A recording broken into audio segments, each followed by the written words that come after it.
Hola, buenas tardes. Nuevamente acá con ustedes. Vamos a continuar leyendo esta misteriosa historia. Hoy vamos a leer dos capítulos, el capítulo 5 y el capítulo 6. Bueno, muchísimas gracias a todos los que me han venido acompañando en este recorrido, familias, estudiantes y a ustedes que nos acompañan por primera vez, bienvenidos.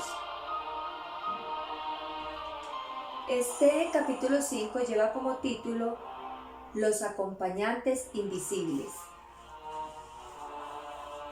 Lucrecia, la defensora de los animales, y Bernardo el barquero, que todos los días del año y a todas horas del día y de la noche había estado al servicio de los que querían pasar de una orilla a otra del río, hablaron con Leonardo la mañana en que emprendió su viaje a las tierras del este. Bernardo y Lucrecia, por razones parecidas a las de Leonardo, eran también ministros consejeros del rey desde hacía unos meses, y como a él también les estaba costando acostumbrarse a la vida de palacio. Serán varias jornadas de camino, dijo Lucrecia. ¿No sería mejor hacer una parte en carruaje o a caballo que ir andando desde el principio? No aprendí a montar porque nunca me hizo falta. Y un carruaje supondría cocheros, palafreneros, mozos de cuadra y cambio de animales cada tanto. Mis piernas son mi mejor caballo.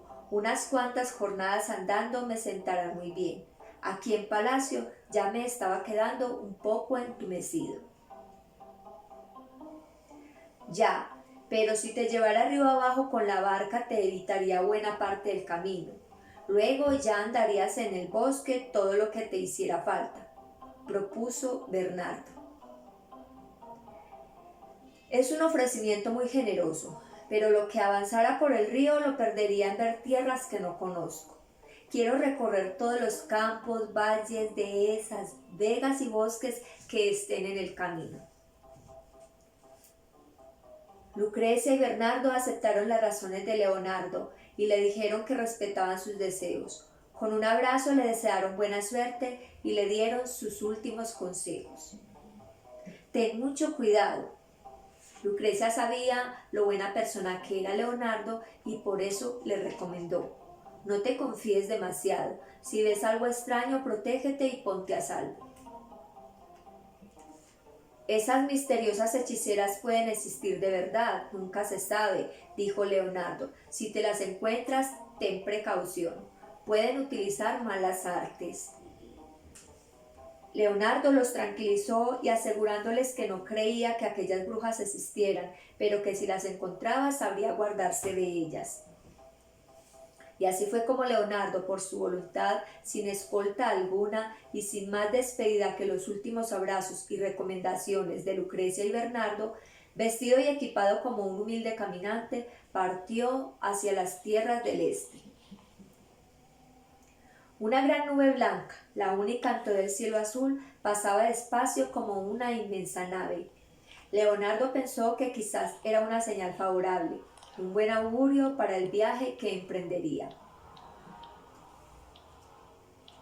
Lucrecia y Bernardo habían fingido que aceptaban que su amigo Leonardo hiciera solo todo el camino, pero tenían otras intenciones, habían decidido engañarlo. Aquella misma tarde se lo explicaron al rey. Fue Lucrecia la que empezó.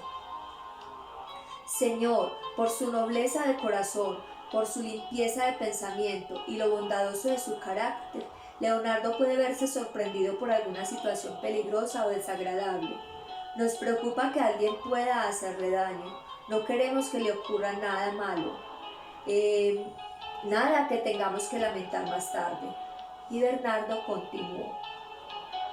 Os pedimos autorización para adelantarlo por el río con mi barca y luego, sin que él se dé cuenta, seguirlo por si necesita ayuda. Queremos evitar que esté completamente solo en ese lugar. El rey Enrique se alegró al oír aquello. La suerte que pudiera correr Leonardo lo tenía también un poco inquieto. Sin pensarlo dos veces, concedió. Me satisface que hayáis tenido esa idea. La apruebo de todo corazón. Nunca estará de más proteger a quien tanto lo merece. Me comprometí a no ponerle soldados de escolta, pero no se habló de nadie más. No romperé mi palabra si vais vosotros, id pues por si él os necesita. Así lo haremos, Señor, en vuestro nombre, dijo Bernardo. Y Lucrecia añadió con una sonrisa llena de ternura y amistad: sin que él lo sepa, seremos sus acompañantes invisibles. Ahora pasaremos al capítulo número 6. Este capítulo lleva como título: Liberio el Silencioso tiene visitantes por la noche. El ermitaño Liberio llevaba unos cuantos días inquieto y preocupado, lo que no era normal en él. Un día se despertó con la desagradable sensación de que personas desconocidas habían estado allí por la noche mientras él dormía. Las mañanas siguientes fue peor, pues encontró pruebas no muy agradables del paso de los intrusos. Algunas de sus pertenencias habían sido manoseadas y revueltas. Los cuencos y escudillas que utilizaba para comer estaban tirados por el suelo y no lejos de la gruta quedaban restos de una pequeña fogata. Todo aquello era muy raro. Desde hacía años nadie acudía a aquel apartado lugar en horas nocturnas. Y eran también muy pocas, por no decir casi ninguna, las personas que se acercaban a plena luz del día. Algo estaba pasando. Liberio no dejaba de darle vueltas. Esto no me gusta nada. Si vienen de noche tan a escondidas, no pueden ser personas de bien. ¿Qué querrán de mí? La preocupación del buen Liberio aumentó aquel martes porque aguardaba con ilusión la visita semanal de Ilse con la cesta de las provisiones. La vio venir desde una loma, pero no venía sola. La acompañaba Berta, su madre. Aquello quizás era señal de que algo no iba bien. Liberio las esperó con inquietud. El viejo ermitaño tuvo bastante con ver a Ilse para darse cuenta de que le había pasado algo. No solo era aquella herida en la frente lo que le daba otro aire a su cara, también su mirada había cambiado. Berta le explicó a Liberio.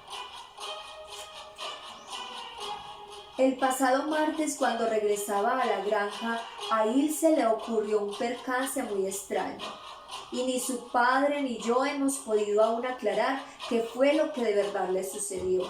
Desde entonces está bastante rara, por eso he querido acompañarla hoy. A Liberio le entró una gran tristeza. Le tenía tanto cariño a Ilse que el solo hecho de pensar que por llevarle la cesta la niña hubiese sufrido algún daño lo descomponía.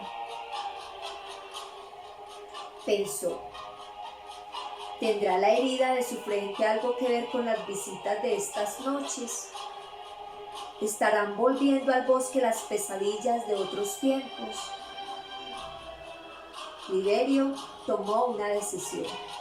Ilse no debía volver por allí hasta que aquellos hechos no hubiesen sido aclarados. Como de costumbre, agradeció los alimentos y luego rompió su voto de silencio y anunció con su voz casi olvidada: estas sabrosas provisiones van a ser las últimas que reciba de vosotros por un tiempo. En las próximas semanas no me será necesaria esta generosa ayuda. Su voz, tan poco acostumbrada a hacerse oír, era como un pájaro al que le costara un gran esfuerzo levantar el vuelo y moverse en el aire. Voy a estar fuera unas semanas. Tengo a un familiar muy enfermo y mi vida de ermitaño no ha de ser obstáculo para que vaya a verle. Mintió improvisando una excusa. No quería intranquilizar a Ilse. Cuando regrese, iré a la granja a avisaros. Ilse se alejó un poco para ver mejor un águila que con las alas extendidas parecía estar flotando en el aire. Liberio aprovechó aquel momento para decirle a Berta al oído: soy persona de muy pocas palabras, pero en cada una pongo el alma.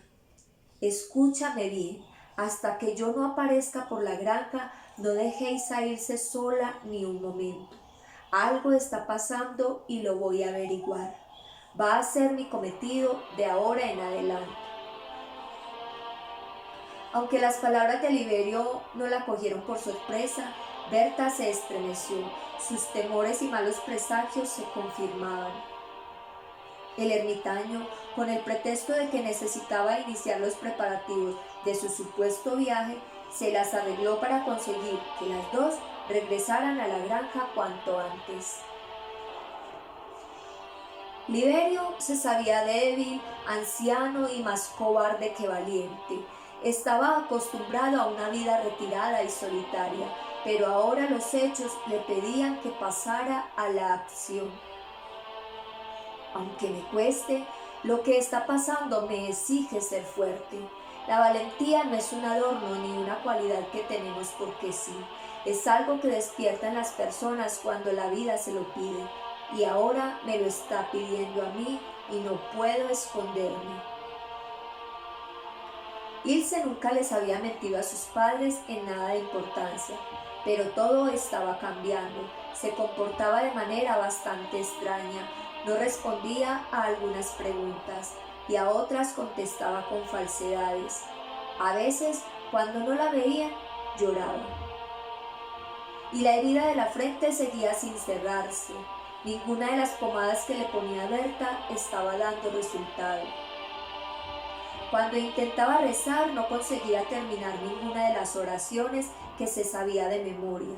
Se le mezclaban con frases y palabras desconocidas que la hacían equivocarse y no sabía cómo evitarlo. Hasta acá terminamos el capítulo 6. Los espero para un nuevo encuentro, para que continuemos disfrutando de esta misteriosa y bella historia. Que tengan una feliz y bendecida tarde.